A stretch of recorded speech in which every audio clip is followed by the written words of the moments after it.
Hi guys, in our today's lesson we'll continue learning about IELTS writing section. Today we'll focus on learning about Academic Writing Task 2. Academic Writing Task 2 is very different compared to our previous graphics and diagrams, and it has very different requirements. In our following slides we'll be learning about different strategies, tips, and how to approach this type of essay. In this slide you can see a brief overview to the Writing Task 2. As you can tell, Writing Task 2 is quite different compared to our graphics and diagrams, and you'll be given more time to complete this type of essay. You would have to write exactly 250 words, and it can be more, but again, it cannot be less than this number. You'll be given 40 minutes, and in order for you to successfully complete this type of essay, I suggest you to follow the following steps. Step 1, it's planning your essay, and for which you should spend about 10 minutes. Step 2, it's writing your essay. You should at least leave 25 minutes for this process. And the last step, it's a step 3, revising your essay, and for that you should spend at least 5 minutes. And just like before, you would have to go back, read again, and revise, but we'll discuss these steps in our following slides. Before we'll begin learning about our Writing Task 2, here's some important tips that you should keep in mind. First of all, try to read the task carefully and make sure you understand what it's asking for. Secondly, if you do not understand the task, please do not panic. It happens to many people, so read it again carefully 2 or 3 times, and if you still do not understand some words, try to cross them out and focus on the words you know. It can help you a lot too. A lot of times we do not understand what we're reading because we can be feeling very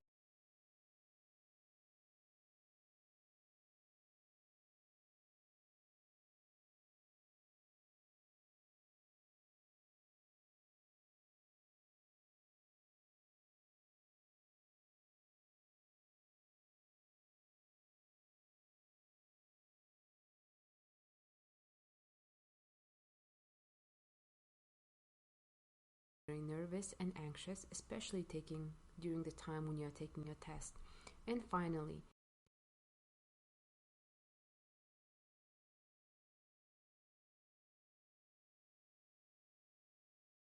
remember that a well-written essay has a good plan, so allow yourself some time to make planning notes. They can help you tremendously when you will be writing your essay. If you would like to achieve a high score on your IELTS exam, you should try to remember the following points. First of all, you need to remember to address all parts of the task. Secondly, it's using correct grammar, spelling, and punctuation.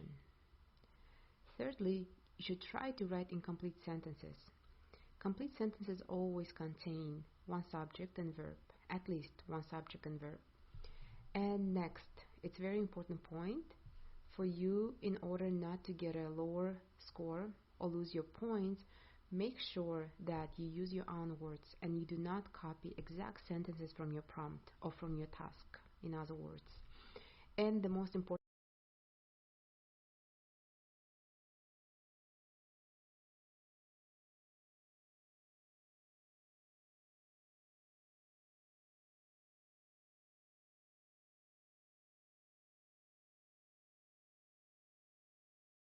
prompt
question 1 too, when it comes to this task, it's explaining your own opinion.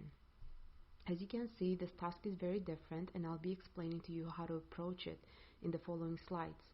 But when you complete this type of task, when you write this type of essay, you need to explain your own opinion and be able to provide different examples that support your own opinion. It's not as graphics and diagrams where we did not include any opinion or outside information, so just remember that and make sure you are able to show your point of view. In the Ielts writing task 2, you'll be asked to show your opinion and be able to defend your point of view. The question in the Ielts writing task 2 can be stated in 5 different ways, or in other words, we can call it 5 different essays that you'll be asked to complete. You may be asked to, number 1, agree or disagree, and number 2, describe advantages and disadvantages about a particular topic. 3, discuss 2 points of view and give your own opinion and which one you support. The first one is a suggesting solution to problems. Sometimes you can describe 2 problems, and then in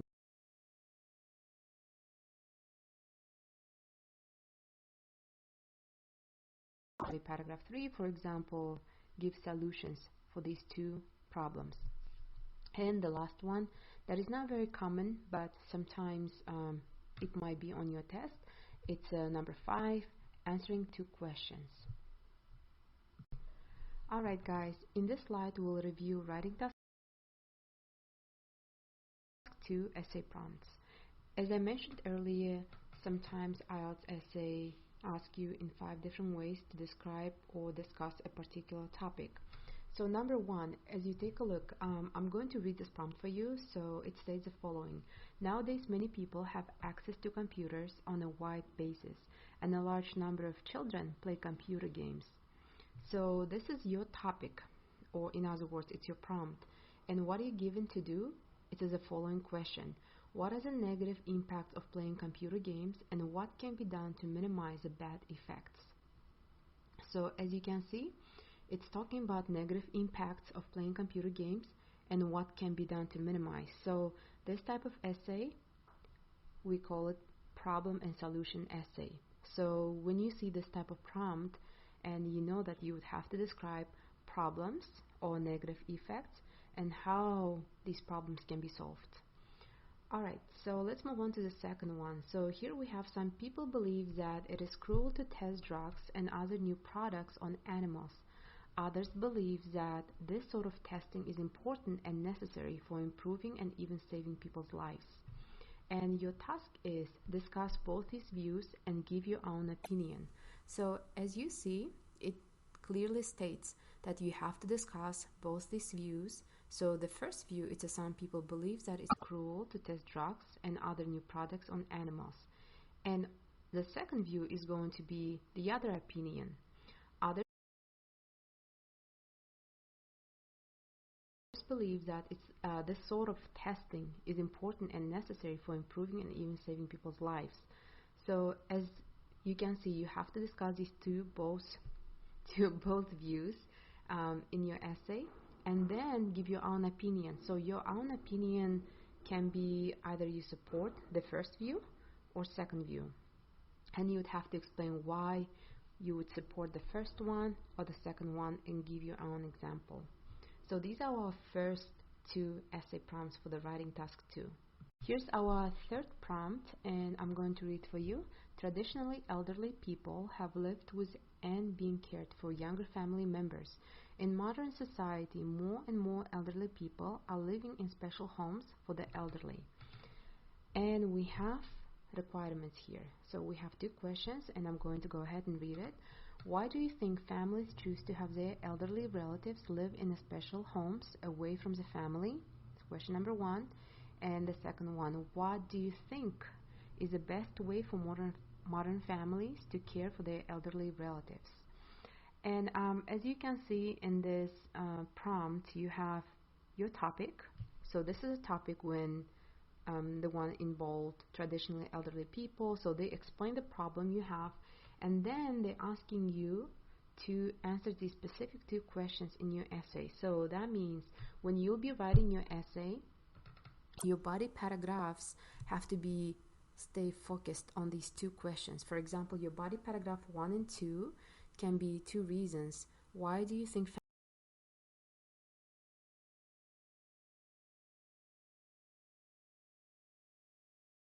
families choose to have their elderly relatives live in special homes away from the family?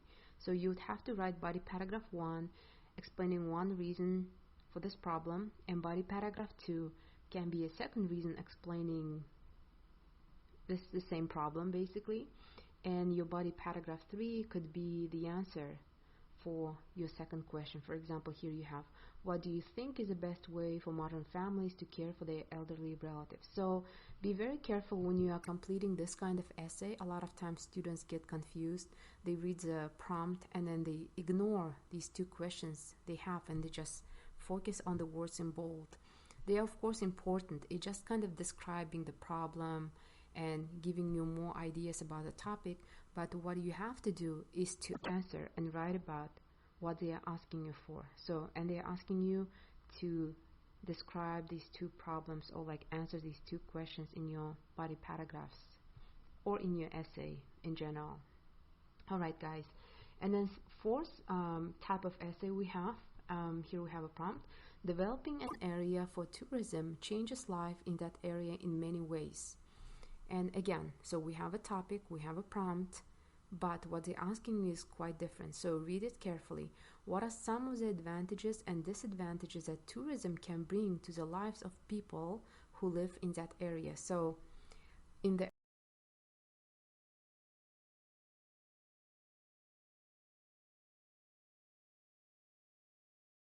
area, so in this case, do you see you have a topic explains that when developing an area for tourism changes life of people, right? But what they're asking you is to discuss 2 points, right? Advantages and disadvantages. So your body paragraphs have to be about advantages and disadvantages of tourism and how it impacts on people's life. So yeah, this is our fourth and third type of prompts, and we're going to go ahead and discuss the last one, number 5. In this slide, you can see our final type of essay, number 5.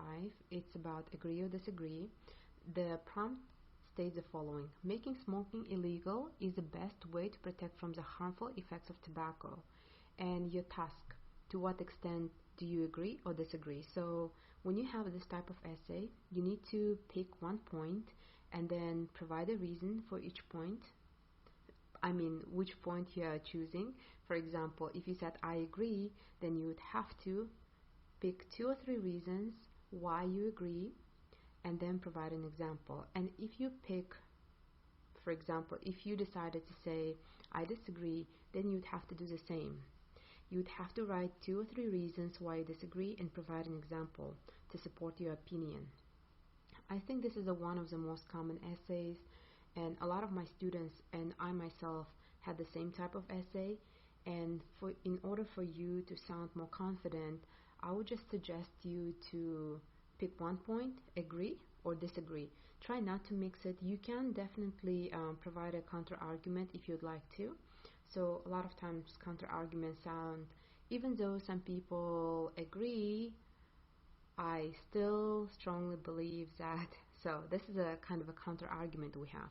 If you are able to do it, great, you can go ahead and try to do that. But then again, you're not required to do it. So your job when you're writing your writing task 2 is to show that you have your opinion, you can defend your opinion, and you can support it with different examples. Just remember that it doesn't have to be, and it doesn't have to be personal. For example, maybe in real life you actually don't disagree, but you have so much more to write about agree, so I would suggest you to write about agree. Okay? Alright, so anyway, so these are our 5 types of essays for the writing task 2, and in our following slides we'll be learning how to make a plan and how to approach every single paragraph, such as introduction, body paragraph, and conclusion, and learn different important tips. And that's all.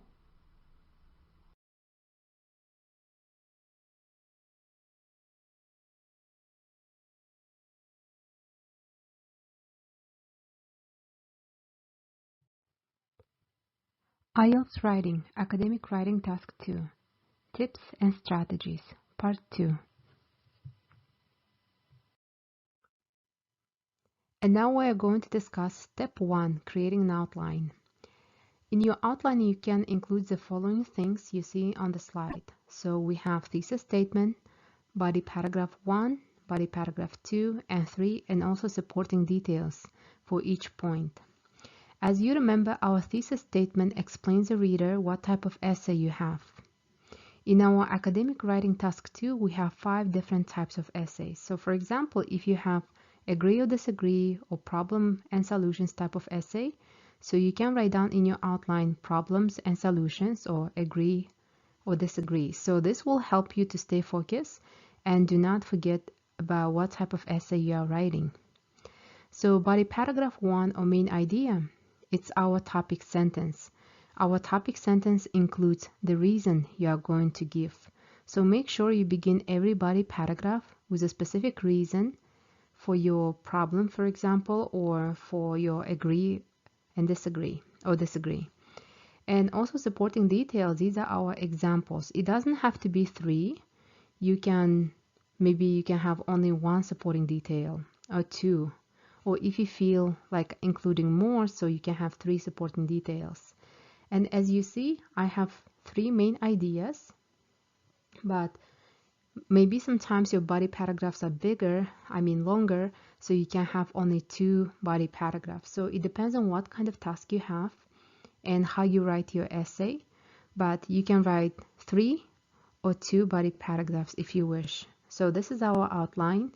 And it is important to have our outline because this will help you to write faster and you'll not be wasting your time thinking too much what to write. So make sure you spend some time on creating your outline. And now we are going to discuss our introduction. Introduction is very challenging for a lot of students, and I'm going to explain how to write your introduction in an easier way. So, your introduction part has to contain 3 things in order to attain a good score and complete one of the requirements of the task 2. First of all, you need to describe the topic, or if it's too difficult, you can just paraphrase your prompt by replacing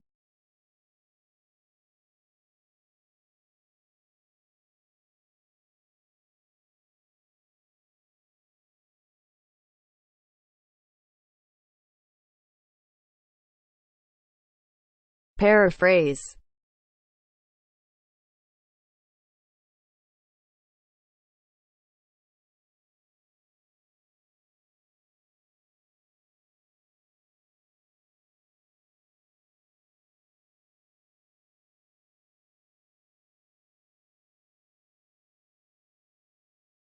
Paraphrase the prompt.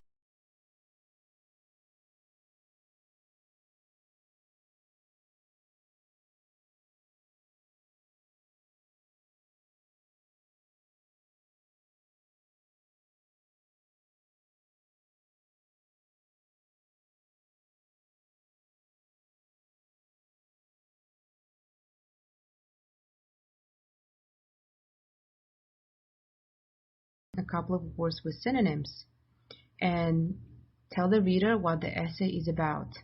The second thing you have to do is writing your thesis statement. As you remember, we discussed 5 different types of essays, and your thesis statement basically states what type of essay you have, and you have to make sure you include it in your introduction. So for example, if you have agree or disagree essay, you have to write in your introduction, I strongly agree or I strongly disagree, and so on. And the last part we have, it's the main ideas. The final thing that you have to do in your introduction is writing specific reasons for your thesis statement. You need to tell the reader what you agree or disagree about by providing specific reasons that you will explain in your body paragraph later. So remember, your introduction has to have 3 things: describing the topic, writing thesis statement, and mentioning 3 specific reasons, or maybe 2, you are going to discuss later in your body paragraphs. And here we have a complete introduction for our IELTS Academic Writing Task 2. But first, let's take a look at our prompt, and then I'm going to read our introduction. The prompt states the following. In some parts of the world, the rate of divorce has increased dramatically over the past few decades. And the Ielts exam asks the following as well. Explain some possible reasons for this problem and suggest some solutions. And let's take a look at our introduction now. The divorce rate is increasing in many places. I believe that the breakdown of the extended family and the stresses of work are the major causes of the situation. Fortunately, although these issues have led to a rise in the divorce rate, there are ways we can solve this problem. So this is our complete introduction, and as you see, we have 50 words. And if you remember in our previous slide, we have our main ideas. We mentioned what kind of essay we have, and also we described our topic. So that's what we needed to do in our introduction. In this slide, we have a brief explanation about previous introduction that I read to you. And here we have 3 things that I mentioned earlier we needed to do. For example, the first one describing the topic was the divorce rate is increasing in many places. Our thesis statement was causes and solutions. So I mentioned earlier about causes and solutions. And main ideas, it's a breakdown of extended family and the stresses of work. So remember, if you really want to attain a higher score, you have to make sure you did all 3 things in your introduction. And now we're going to discuss our step 2, how to write your body paragraphs. Once you have written your thesis statement and shown the reader how you plan to develop your essay, you have the basis for writing your body paragraph. You should use the main ideas and supporting details from your previous outline that we discussed earlier to write the sentences for each paragraph.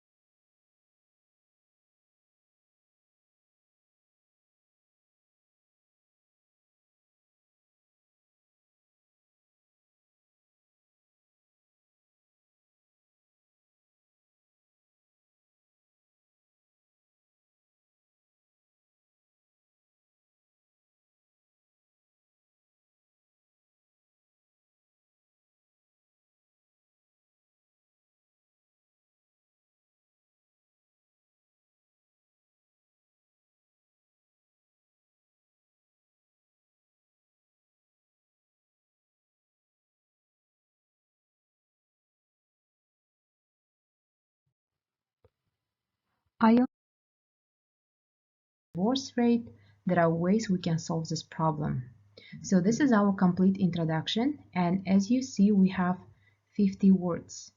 And if you remember in our previous slide, we have our main ideas. We mentioned what kind of essay we have, and also we described our topic. So that's what we needed to do in our introduction.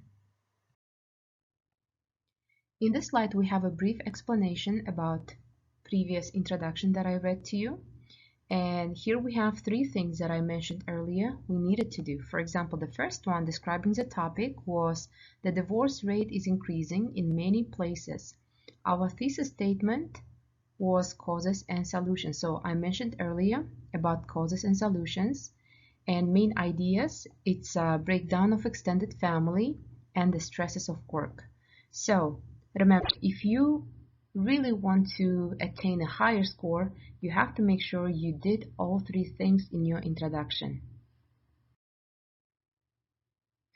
And now we're going to discuss our step 2, how to write your body paragraphs. Once you have written your thesis statement and shown the reader how you plan to develop your essay, you have the basis for writing your body paragraph.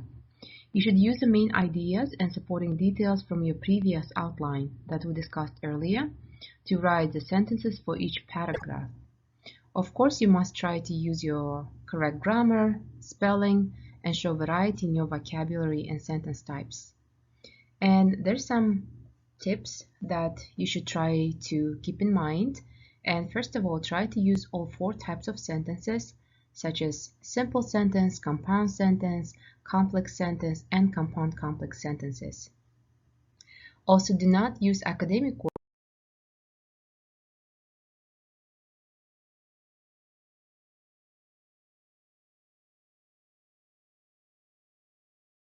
words if you do not know how to use them in the sentence. So try to be accurate when you're using your words, and if you're not sure if it's correct, just avoid it and keep it very simple. And always ask yourself in what tense you are writing your essay. If you're writing in the past tense, make sure everything is in the past, and if you're writing in the present tense, make sure everything is in present. So try to be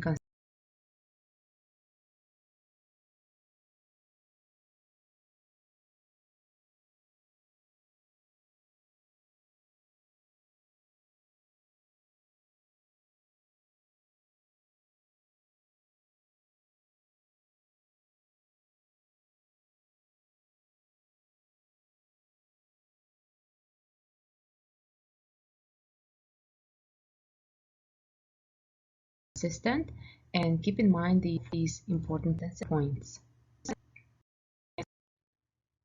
And here we have an example of the body paragraph, our complete body paragraph actually. And as you see, I have my outline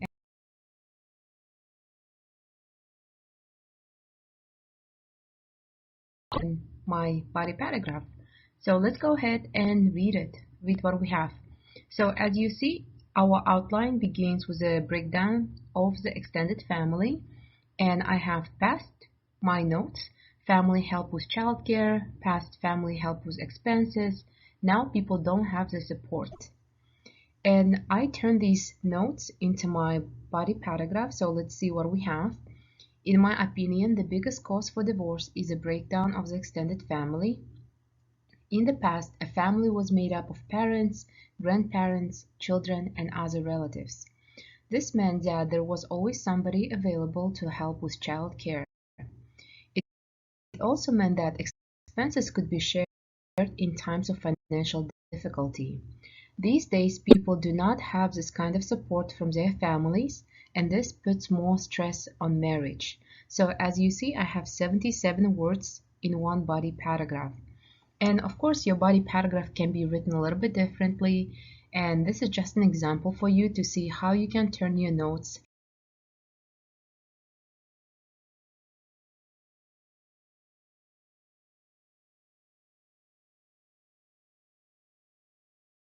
into body paragraph.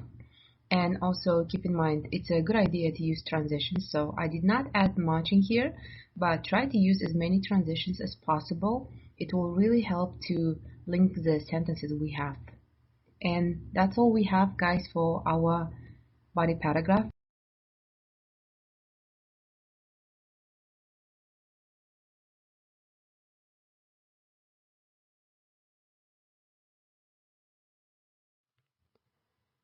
IELTS Writing, Academic Writing Task 2, Tips and Strategies, Part 3.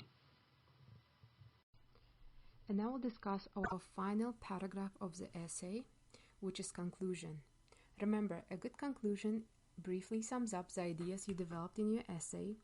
It is a restatement of the thesis and main ideas you laid out in your introduction. It usually sounds a lot stronger with its opinion and more convincing than introduction.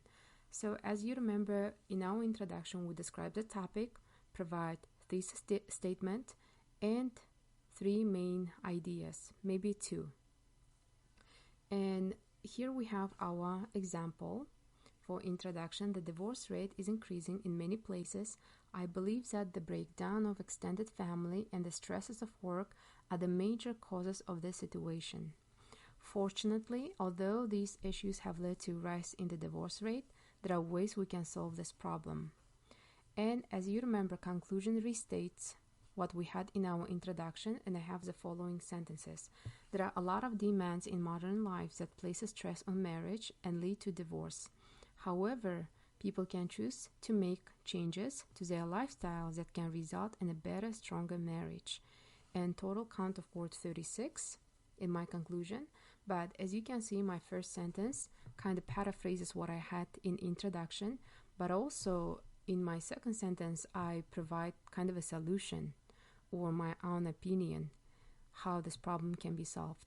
So conclusion can be written differently, but it's just a restatement of your introduction using different words and kind of finalizing your ideas, what you discussed in your body paragraphs.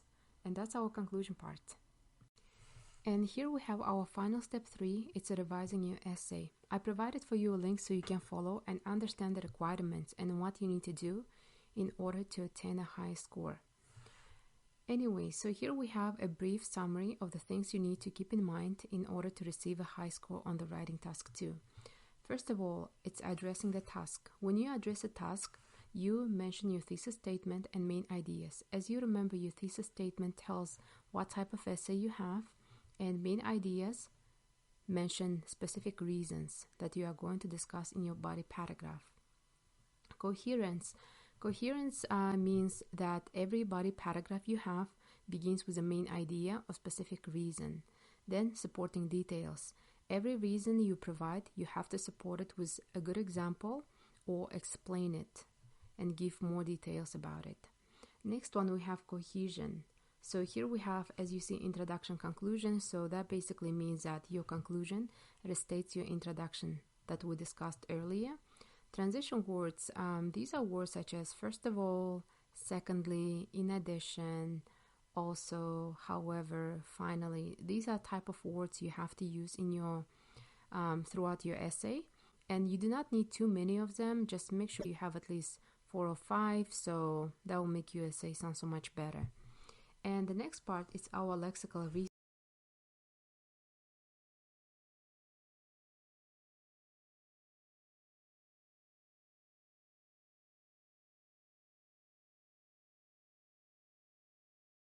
resource.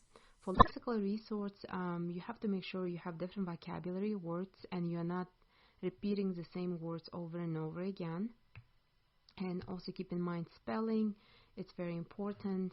And last point is our grammatical range and accuracy. And sentence variety, that means that you have 4 different types of sentences that we discussed many times earlier. So you have to make sure you include 4 types of sentences, such as simple sentence, compound sentence, complex sentence, and compound complex sentence. And the last point, it's accuracy. So that means when you write your sentences or your essay, just try to be very accurate and do not use the words you're not sure about. A lot of times students like to use complicated academic words and they do not understand. Sometimes students do not understand their meaning and they still use them in order, maybe because they want to impress examiners, but this is extra, so you don't really have to do that. Just keep it simple and make sure it's easy to understand your idea. So be accurate with your tenses, be accurate with your spelling, vocabulary, things like that. So if you keep in mind these points and you try to do them in your essay, I'm sure you are going to do great while completing this task. And that's all we have for revising, and that's our final step 3. And here we have some useful words and phrases that you can use in your essay. In order to state your opinion, you can use one of these following phrases. I think, I believe, I consider. You can also say in my opinion, from my point of view. So just pick a couple of them and try to remember so you do not repeat yourself over and over again. And these are common transition words and phrases that can be useful for your essay in the future. So just try to learn some of them and try to use them when you practice over and over again, and that will be a very good practice for you, and also that will ensure you're well prepared for your writing. And now we are going to review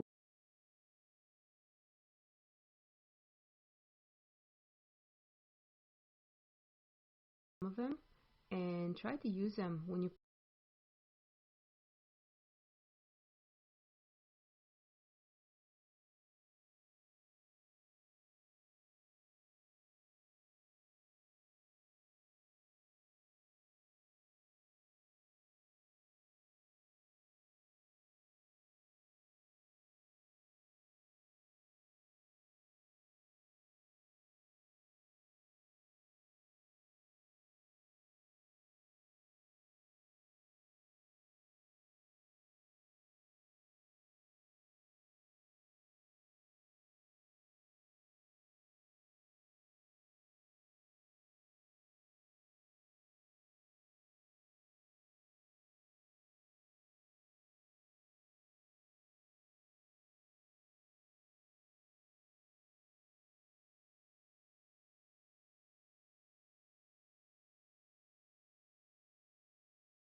Alright, so as you guys remember, you have 40 minutes to complete writing task 2, and you need to write 250 words. You can write more as you wish, if you wish, but you should not write less than that.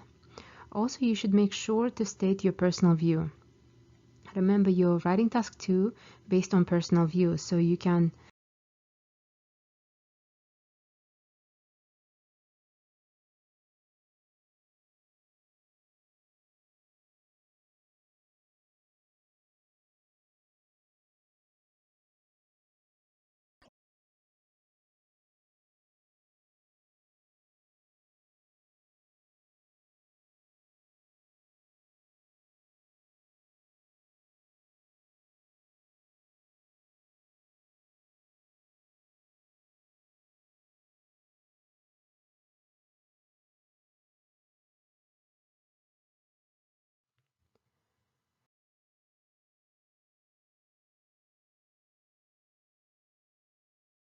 and always make sure that you understand the prompt before starting to write, because without understanding the prompt, that means your entire essay is going to be incorrect. So please make sure you read 2 or 3 times at least before starting to write. It's very, very important.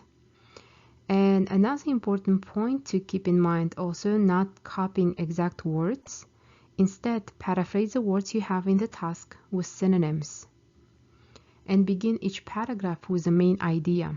So when you begin each paragraph with the main idea, you're introducing your topic and you are preparing the reader to read the entire paragraphs you have. So without knowing that, it's going to be very confusing. So keep that in mind. Always introduce your main idea in every body paragraph. All right, and also it's very good when you include supporting details. So for example, you have body paragraph 1, you begin your first sentence with the main idea. Then to explain your main idea, you including, for example, example relating to that main idea. And of course, always try to smile and do your best. And I think it is very important that you guys come to your test feeling rested so you can stay focused. And yeah, so keep those things in mind and practice a lot, and I'm sure you're going to do well.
Hi guys, in our today's class we're going to learn about the most common mistakes and things you should know before taking your IELTS writing.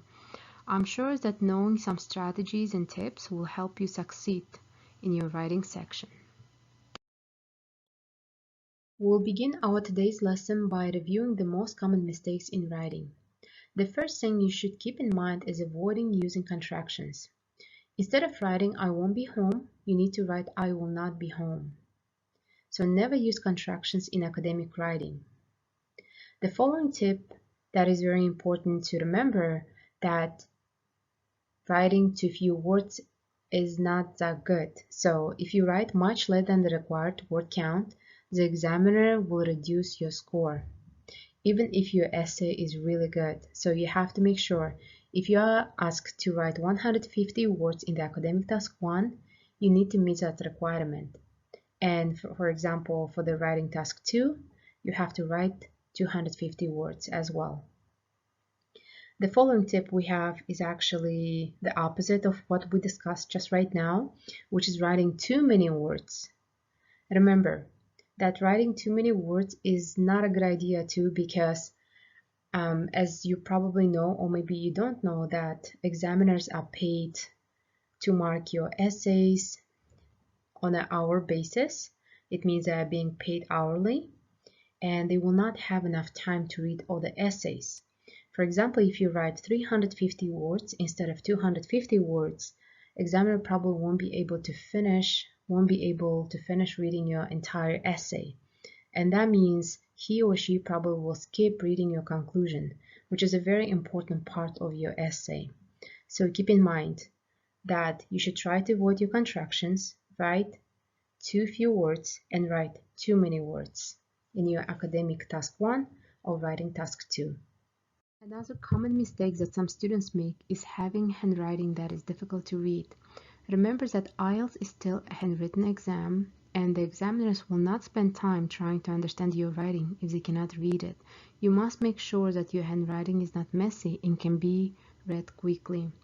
Also, asking your family members and friends to read your essays could be very helpful too, and they could give you honest feedback about your handwriting style. And the following point we have, it's using informal words. For example, instead of using nice, try to use positive. Remember that academic words are very different compared to our conversational English, and try to avoid using the words that we use in daily life, such as wanna, gonna, and so on. So there are a lot of words like that we use, but you should try to avoid using them. And the following mistake we have, common mistake, it's giving a personal opinion. So you have to be very careful, because sometimes the task actually does not ask your personal opinion. You need to read very carefully and understand if you need to provide your personal opinion or not. And the last point in our slide, on this slide, is telling stories about your personal history, friends, or family.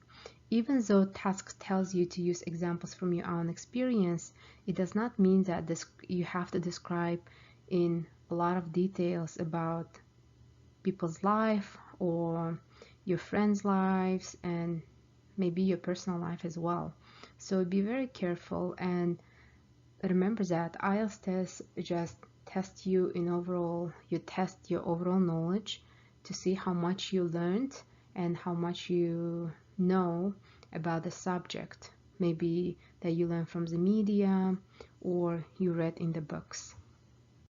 Alright guys, we're continuing to learn about the most common mistakes, and the first point we have on the slide is giving evidence which is too detailed or specific to a subject. This means you may be an expert in a particular or social scientific field, but the examiner probably has a different specialty. You need to make your ideas and examples accessible to the general reader.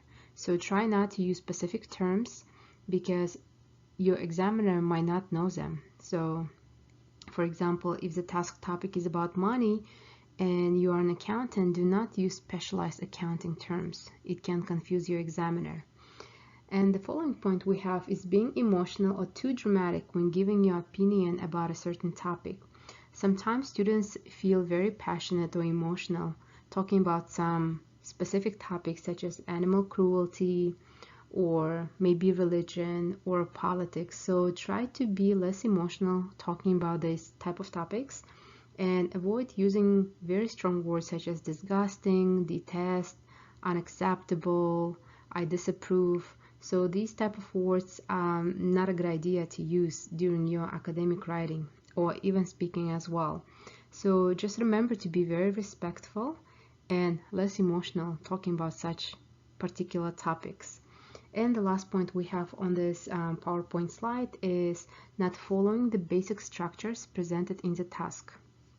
So that means that examiners want to see a clear, well-structured essay that is easy to read. So they are accustomed to seeing the structures we have presented in this review.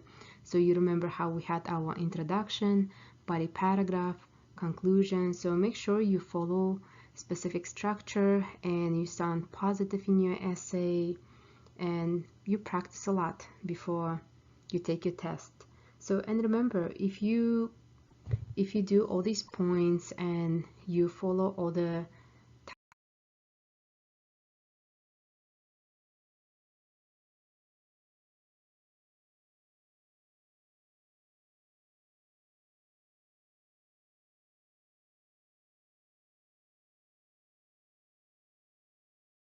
tasks set requirements you have to complete, I'm sure that examiner will be happy to reward you with a very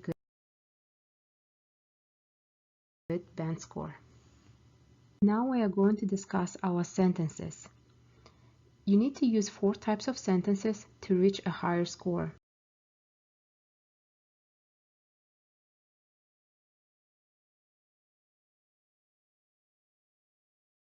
The first kind we have is a simple sentence. A simple sentence has one subject and one verb. And here we have an example. Television offers a variety of programs. In this case, we have one subject, which is television, and one verb, offers, which is a verb. And the following type of sentence we have, it's called compound sentence. A compound sentence has 2 or more simple sentences linked by the conjunctions and, or, and but. So if you guys remember before you studied in your grammar class, different fanboys we had. So these are conjunctions that we use. Here we have an example. Some people are not bothered by violent TV programs, but others avoid them. So here you see we have 2 simple sentences. The first one, some people are not bothered by violent TV programs. It's our first simple sentence. And then we have the second one, others avoid them. You cannot combine them without any conjunction, so make sure that you have one of the conjunction from fanboys. So here we have but, and also pay attention how we use a comma before our conjunction. The following one we have, it's our third type of sentence. It's a complex sentence. A complex sentence is made up of a simple sentence or independent clause and one more subordinate clause. We call it also dependent clause. So here we have the following example for this type of sentence. If we do not like a particular TV program, comma, we can easily change the channel. So the first one, it's actually called dependent clause. Dependent because it begins with if, and if you read this whole entire sentence, it depends on the second part of the sentence. It's incomplete. So for example, if we don't like a particular TV program, see, like it's not complete sentence. That's why we call it dependent clause. And the following sentence we have, for example, we can easily change the channel. So if you see the sentence, we can easily change the channel without the first part, it's still complete. That's why we call it independent clause. But remember, if you begin your sentences with if, when, after, so we have many different those words. When you begin with them, you have to make sure that you have a comma in the middle. But if you begin with a independent clause, for example, we can easily change the channel if we do not like a particular TV program. So when you have these words like if and when, even though in the middle, we do not use any comma. Alright, so these are our 3 types of sentences, and in the following slide we will review our last one. And here's our final type of sentence. We call it compound complex sentence. A compound complex sentence has 2 or more simple sentences and 1 or more subordinate clauses. So the following examples look like: while many people avoid watching violent TV programs, comma, others do not mind them and they watch them frequently. As you can see, we have our complex sentence combined with a compound sentence. So, and that's what we call compound complex sentence. You have a couple of independent clauses or dependent clauses, and you are combining them in one sentence. But be very careful, and then remember that you need to use your conjunctions. So, for example, our first part, we have while many people avoid watching violent TV programs, comma, others do not mind them, and they watch them frequently. So do you see how we use conjunction and towards the end? So just remember that and make sure you practice a lot writing such sentences before applying them to your essays. And that's all we have for 4 different types of sentences, guys.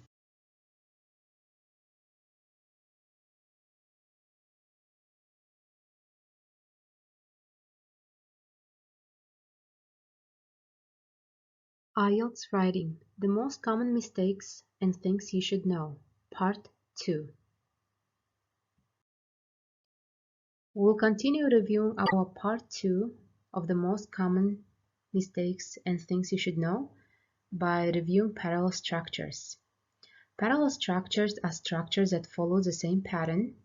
So for example, when you write with a parallel structures, your writing has a pattern that is easy to follow.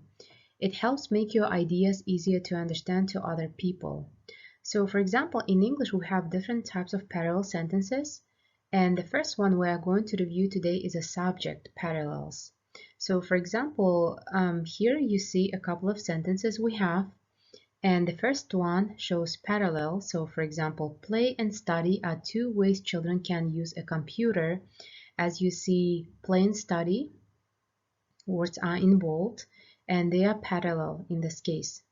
And the following one is another example of parallel sentence. Playing and studying are 2 ways children can use a computer. So here we have, instead of, for example, play and study, we have playing and studying. So we added ing ending. And the next sentence after that is not parallel. So you'll understand shortly why. And here we have playing and study are 2 things children can use a computer for. So as you see, playing and study, so the first word we have playing with ing ending, and the second one study without it. So it's not a parallel sentence in this case.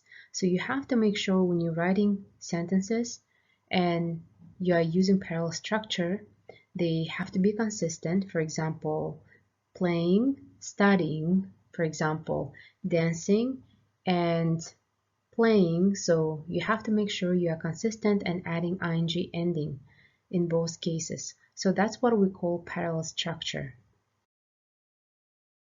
The following parallel structures we are going to discuss are verbs, adjectives, and passive voice. The first one is for verbs, and we have a verb parallel structure sentence here. I reached out my hand, grabbed the glass, and noticed that my watch was gone. As you see in here, we have highlighted words, or in other words, words in bold, reached out, grabbed, and noticed. And it's going to be parallel because all these words are in the past and all of them are verbs. So that's why this is a parallel structured sentence. The following one is not a parallel one, and here we have the village has grown and becoming more prosperous. As you see, has grown, it's a perfect tense, and becoming is continuous tense. That's why the sentence is not going to be parallel structured. And the same goes for adjectives and passive voice. So for example, for adjective, as you see, we have an example. Maple syrup is a popular and tasty treat. This is parallel because popular and tasty, they're both adjectives in this case. And the following sentence, maple syrup is a popular treat and also tastes good. So as you see, popular, it's adjective, and taste, it's actually verb.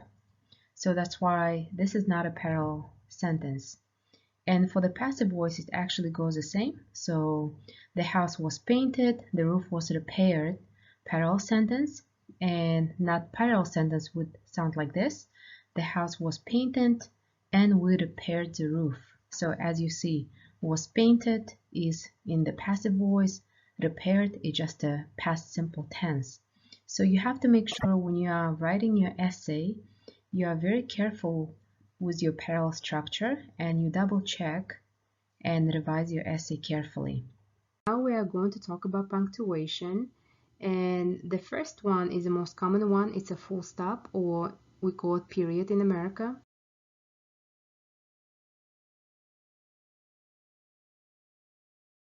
So you can see the sign how it looks like. And full stop or periods have three distinct uses, so we're going to discuss that. The first one, we use period to mark the end of a sentence. So for example, when you finish your idea, you need to put a period. So the cat is completely black. So I'm a teacher, period at the end, right? And then the second use is to indicate abbreviated words. So abbreviated words, so it's something like the teacher will be John Smith, and then you see how we have B and A. So B, it's a bachelor's, and then period. A, it's a arts, bachelor's of arts. So it's a teacher's degree, and we abbreviate it as a BA in this case, and we put a period after that. And the last one we have, it's to punctuate numbers and dates. So for example, all assignments should be submitted by 6 period, 15 period, 21 period. So you see, like when we have numbers or especially dates, it's very common. So we use period in that case as well. And the next punctuation we have, it's a colon. A colon can be used to indicate that a list or quotation or summary is about to follow. So for example, buy these things, colon, a bag of peanuts, comma, 2 loaves of bread, comma, and a pound of steak. So do you see how we have colon, buy these things, and then when you have a list, here we have a list of 3 items, a bag of peanuts, 2 loaves of bread, and pound of steak. So that's when we use colon in the first case. The second way of using a colon is to separate an initial sentence, in other words we call it a clause, from a second sentence, list, phrase, or quotation that supports the first in a particular way. So here we have an example that I'm going to read it for you. Writing an essay is not easy, colon, you have to do a lot of research. As you see, after writing an essay is not easy, I have a colon, and then I have the second sentence, you have to do a lot of research. These two sentences, they support each other. The second part of the sentence supports the first part of the sentence. And this is one way of using a colon.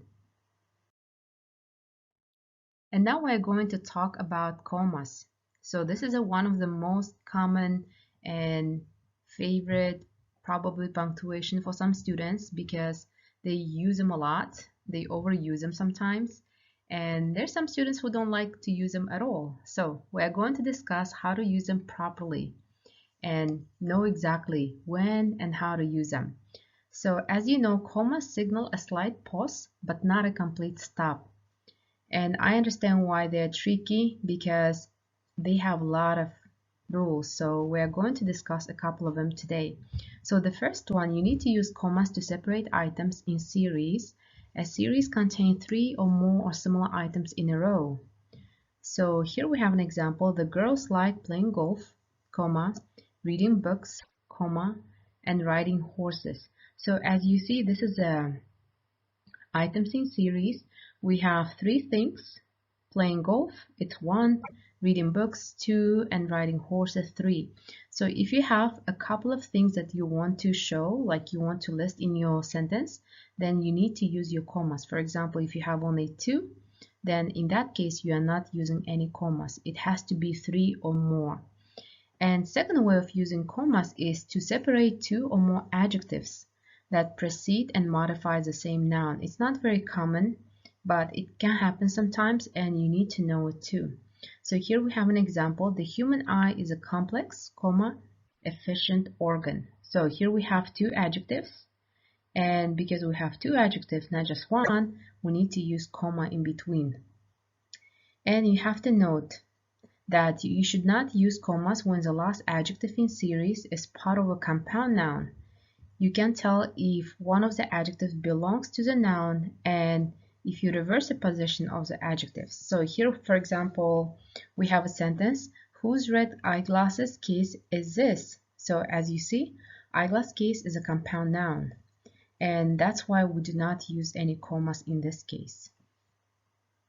So here we are going to discuss about an exception we have when not to use our commas even though we have some conjunctions. So for example, when a coordinating conjunction such as and or but, you guys remember your fanboys, connects a compound verb in a sentence, so in that case you do not add commas. So here we have an example. Jen dropped the contact lens and searched for 10 minutes but couldn't find it. So you see how we have these conjunctions and, but, and we do not use any comma. So because here we have only verbs, see, like we have searched before and, we have couldn't before but. So in that case, we do not need any commas because it's not a complete independent clause, and that's why I would not use commas. So just be very careful, and then yeah, try to remember this rule. And the last way of using commas, it's when we have two independent clauses, or in other words, two simple sentences. So for example, Jen dropped the lens, comma, and she couldn't find it anywhere. So in that case, do you see how we have two complete sentences? Jen dropped the lens. If you see the sentence is okay by itself, that's why we call it independent clause. And the following one, she couldn't find it anywhere, so she couldn't find it anywhere, it's complete idea too, so that's why it's independent clause as well. So when you have these type of two complete ideas or independent clauses and you combine them with conjunctions, fanboys, then you need to put a comma before your conjunction. And yeah, so this is one of the most common rules we have for using comma. So try to remember, it's our compound sentence. The following punctuation we are going to discuss is apostrophe. Apostrophes are used in the Ielts essay for possessive forms of nouns and indefinite pronouns. So the first way we use apostrophe to show possession in a plural noun that ends with the letter S. So in this case, we do not add anything except apostrophe itself. So here we have examples. Students report, you say students in the plural form, and we only add S ending. So that means students have report, or we can say students report. The next one, the neighbor's dog, and students assignments. As you see, neighbors, students, all of them are in the plural form. That's why we only add apostrophe. The second one is quite different. So here we add an apostrophe and S, letter S, to show possession in a plural noun that does not end in S letter. So for example, women, it's a plural form, and we add apostrophe and also S letter. So women's wages, children's drawings, gives us feathers. So this is a second way of using apostrophe. And the last one is using apostrophe to show possessive forms of indefinite pronouns. So for example, we have indefinite pronouns such as everyone, someone, anybody. So in this case, we can say everyone's paper, someone's wallet, and anybody's turn. So this is a third way of using this punctuation. And our final punctuation mark is parentheses. Parentheses are used to set off information within a text or paragraph. They always come in pairs, so make sure you use them both. And typically the words inside of them provide extra information about something else in the sentence. So remember to use parentheses, especially maybe in your academic writing task 1 when you're providing data or some numbers. It can be really useful. So here we have an example how to use parentheses, and I'm going to read it for you. The total number of cars, 10. As you see, we have number 10 inside of parentheses, and this is a total number. So for example, if you have a sentence that you forgot to include the numbers in, you can actually put the numbers at the end of your sentence, but don't forget to put a period after your parentheses mark. Punctuation. And the last thing I have for you in here is a little tip that I would like to mention is that you do not need to use exclamation mark and question mark in your Ielts exam, in your academic writing task 1, I mean, and writing task 2, because remember, both of your essays are academic ones and you don't really have a hook in your writing task 2. So just try to avoid using them at all so you do not make any kind of mistakes. And